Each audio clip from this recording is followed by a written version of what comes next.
Hello and welcome back to school. It is Mr. Yakko here on this fine Monday. Now it's your Tuesday day, and we're going to look at section 3.4 properties of logarithmic functions. And before we do that, I do want to say that this is the last section we're going to do before your next test. And on your next test, I have been told by Penn Highlands that you cannot use your notebooks and notes but anyhow, please be honorable and don't Google answers and do stuff that you shouldn't and you wouldn't do in a classroom. There's no way that I can actually verify that you don't do that, but you need to actually study and prepare yourself like it is an actual test here at school. So I will probably give you a full day of class to actually do that. So just a heads up on that. It has to do with Penn Highlands and academic integrity. And we don't want to water down the class too much just because it is online. All right, so let's see here what we got for section 3.4, properties of logarithmic functions.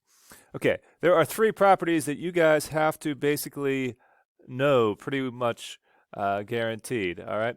Now on your test, I will let you use like a note card, and you can make it a front sheet of piece of paper and put some of these properties on it.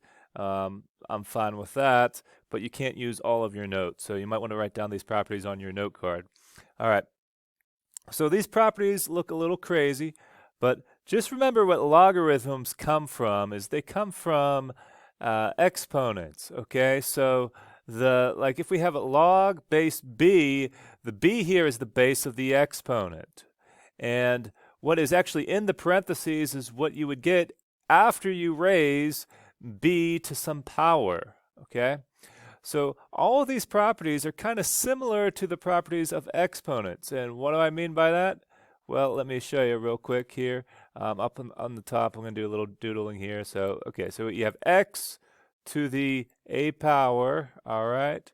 And if we multiply it by x to the b power, okay, do you remember what property of exponent this is? Okay, so this is a product of powers property.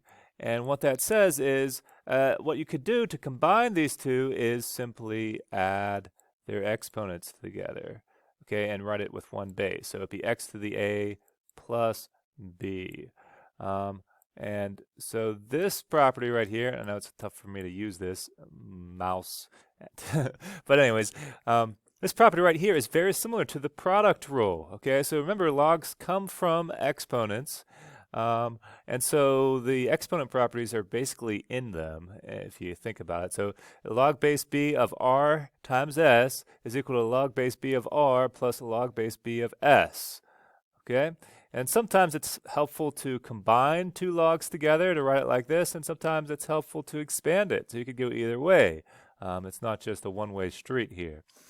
The quotient rule, and it's similar to the exponent quotient rule. X to the a divided by x to the b, okay, it's equal to x to the a minus b. Okay, so that property is pretty much the same here with logs. Okay, when you are dividing log base b r divided by s, you could rewrite it as log base b r minus log base b of s.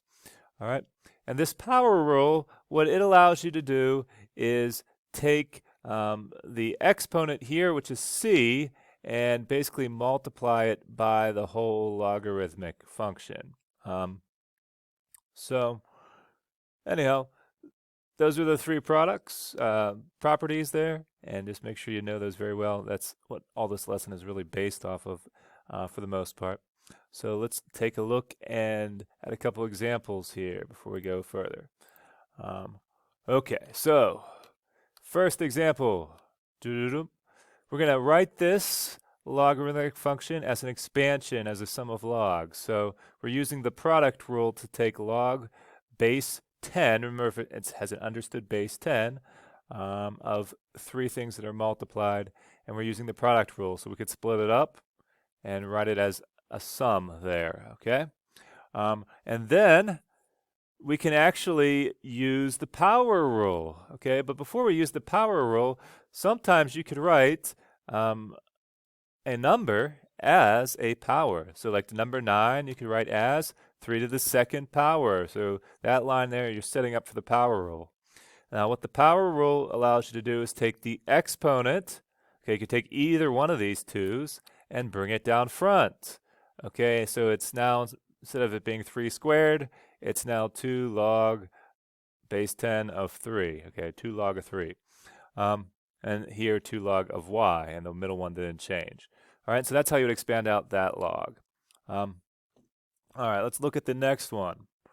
In this one, we are trying to write this big, complicated natural log as a sum and or difference of logs.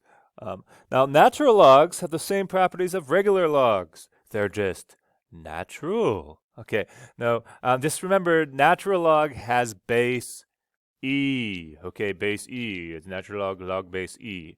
All right, so the properties are the same. All right, now I do got a bunch of like little jibber jabber, scribble scrabble here. Just it will make sense once you see it here. All right, so I wrote it with a slash here just to remind you that's division. So in general, you want to use the quotient rule first to rewrite division.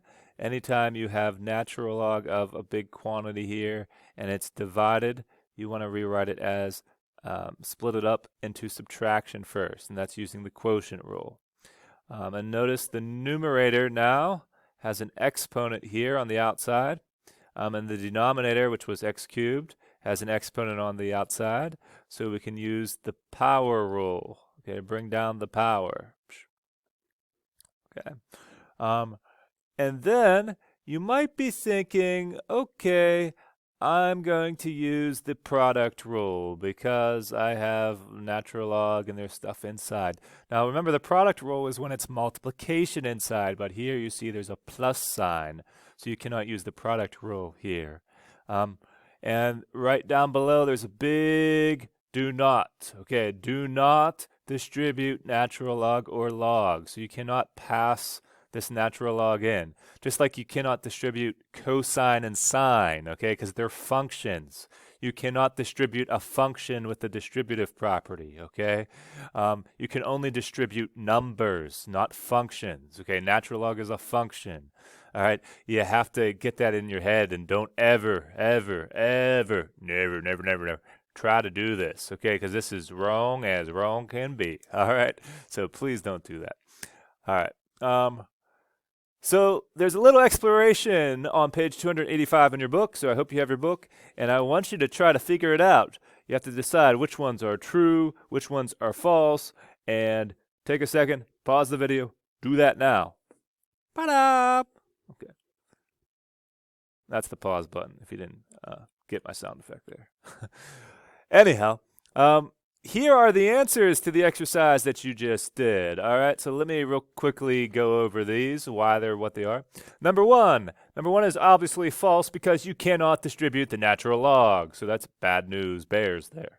All right, number two is false because it's using the power property instead of using the product property. So that's why this one's false. Okay, you want to write it as a plus log base 307, not bring that down. 3 and 4, true. Number 5, when you are using yes, you cannot split. The log doesn't go with both the top and the bottom of a fraction. That's also craziness.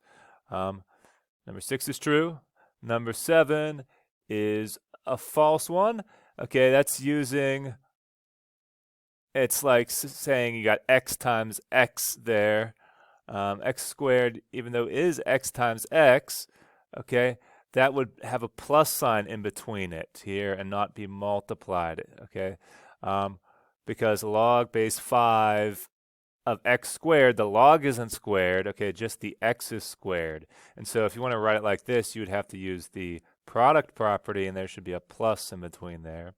Number 8 is true because this is using the product property, okay? You might be wondering, like, why can I use it with this absolute value? But the absolute value of 4 is always 4, so really that part doesn't need the absolute value. This part does because you want to make sure that x is positive since it's already inside the absolute value here, which guarantees it's going to be positive. All right, hope that makes sense. Let's look at the next one, which is a graph of a logarithmic function, which I think we touched on this earlier. But remember, logarithmic functions, they have a vertical asymptote. They do not have any negative values, okay? Just like exponents, when you raise something to some power, you cannot get a negative number, okay? You could get fractions that get really, really, really tiny as outputs, but you can't get any negative numbers. So anyhow, the domain is 0 to infinity.